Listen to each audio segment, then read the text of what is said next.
अंग्रेजन बहू की जादुई खीर और सेवई। अरे माँ, मैं आपको कह रहा हूं ना, मैं जल्दी ही टिकट करवा कर आपसे मिलने के लिए आऊंगा। देख बेटा, घर पर सभी लोग तेरे आने का इंतजार कर रहे हैं। तुझे विदेश गए हुए पूरे 5 साल हो गए, लेकिन तू अभी तक लौट कर नहीं आया। तभी कौशल्या के हाथ से दामोदर फोन ले लेता है और कहता है, देख बेटा, तू वापस आ जा, नहीं तो मुझे मजबूरन वहां पर आना पड़ेगा तुझे लेने के लिए। और हाँ, मैंने तेरे लिए एक लड़की भी ढूंढी है। मैं चाहता हूँ कि तेरी शादी उससे हो जाए, इसलिए जल्दी से वापस लौटा। हाँ हाँ पिताजी, आपकी बात कैसे टाल सकता हूँ, मैं जल्द लौटूंगा। ऐसा कहकर ऋतिक जल्दी से फोन काट देता है। तभी पीछे से उसकी पत्नी सोफिया कहती है, oh my God darling, why are you so sad? अब तुम्हें क्या बताऊं सोफिया, घर के सभी लोग मुझे वापस बुला रहे हैं ताकि वो सभी मेरी शादी करवा सकें। तो तुमने मेरे बारे में क्यों नहीं बताया? तुम्हें बताना चाहिए था ना। लेकिन मैं ये सब किस मुंह से बताऊं? तुम तो जानती हो, तुम अंग्रेजन हो, ऊपर से तुम्हें घर का कोई भी काम नहीं आता। अरे जब तुम चाहोगी तो तुमसे पहली रसोई में ही हलवा बनाने के लिए कहेंगे, लेकिन तुम्हें तो कुछ आता ही नहीं है। तो इसमें कौन सी बड़ी बात है, मैं तुम्हारे लिए ये सब बनाना सीख लूंगी। क्या तुम मुझे बनाना सिखाओगे? ऋतिक सुनकर खुश होता है और कहता है, हाँ हाँ क्यों नहीं, मैं तुम्हें जरूर बताऊंगा। ऋतिक उस दिन के बाद से सोफिया को हलवा बनाना सिखाता है, जिसके बाद उसकी ट्रेन की टिकट भी फाइनल हो जाती है और वो अपनी पत्नी के साथ वापस इंडिया अपने गांव में आ जाता है। अरे भाई कोई दरवाजा खोलो, कोई दरवाजा क्यों नहीं खोलता? कौशल्या तुरंत ही दरवाजा खोलती है। अपने सामने अपने बेटे ऋतिक को देखकर हैरान रह जाती है और उसे फौरन गले से लगा लेती है। अरे अरे बेटा, तू वापस आ गया। मैं कितने समय से तेरी राह देख रही थी। आखिर मेरी आंखों को अब जाकर सब्र आया है, लेकिन आने से पहले तूने बताया क्यों नहीं? अरे माँ, मैं आपको सरप्राइज देना चाहता था। वैसे आप मुझे यहीं खड़ा करके रखोगी या फिर अंदर बुलाओगी? कौशल्या ऋतिक को अंदर बुलाने के लिए कहती है, लेकिन उसके साथ एक अंग्रेजन छोटे कपड़ों में खड़ी होती है। अरे ये कौन है जिसने इतने बेरंगी कपड़े पहने हैं? अरे माँ, मैं आपको इससे मिलाना तो भूल ही गया, ये आपकी बहू है सोफिया।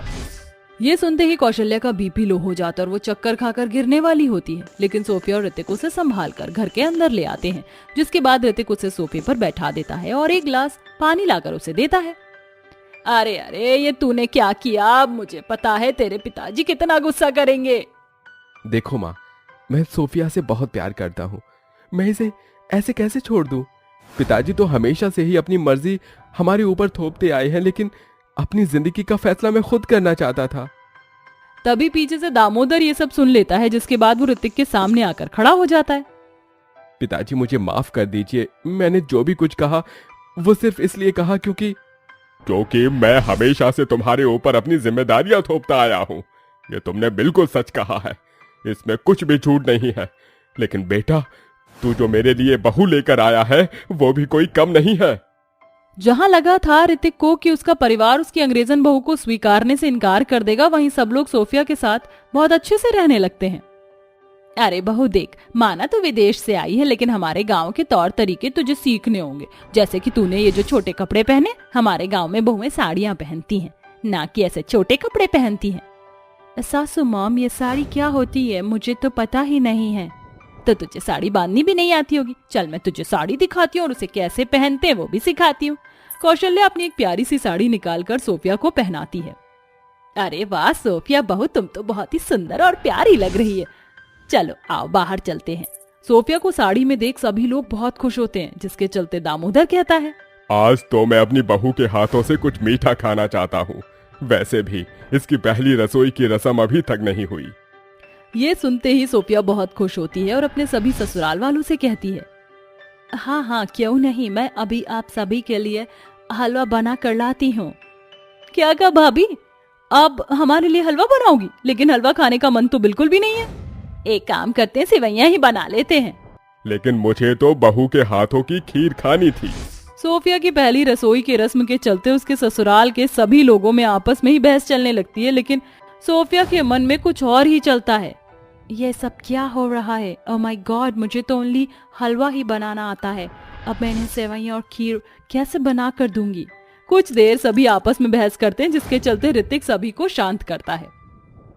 बस बस बस बस करो, अब कोई बहस नहीं होगी। आप में से कुछ लोग को खीर खानी है तो कुछ लोगों को सेवई खानी है। अरे भैया बहुत अच्छा हुआ जो आपने इस लड़ाई को अचानक से रोक दिया। मैं तो कहती हूँ कि भाभी से दोनों चीजें ही बनवा लो जिससे ही लड़ाई ही खत्म हो जाए। हाँ हाँ बहू, जा रसोई में जाकर हम सभी के लिए सेवई और खीर दोनों ही बना कर लिया। बेचारी सोफिया रसोई में चली जाती है। बाहर ऋतिक अपने मन ही मन सोचता है, ये भगवान, ये सब क्या हो रहा है? सोफिया को तो हलवे के अलावा और कुछ बनाना ही नहीं आता। अब मैं क्या करूं? अंदर गया तो माँ और बाबूजी यही सोचेंगे कि मैं बिल्कुल अंग्रेजन बहू का मजनू बन गया हूँ।